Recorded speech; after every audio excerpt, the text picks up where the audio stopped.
మీ శరీరాన్ని ఆధారం చేసుకొని నీది కాని దాని మీద కన్నేయబాకు, నీది దాని కాని మీద చెయ్యబాకు. ఒక ఊరిలో ఒక ఆయన నిమ్మకాయలు తోటేశాడు. కానీ ఆయన అమ్ముకునేదేమో 25 భాగం అయితే ఊళ్ళో వాళ్ళేమో 30 భాగం సోహ.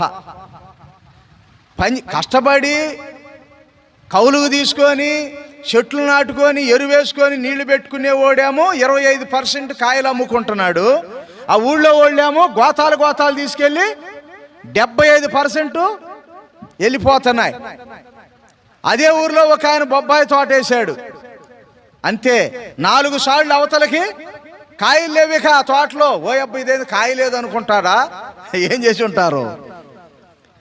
మళ్ళీ పని చేసింది ఎవరు? క్రైస్తవులు.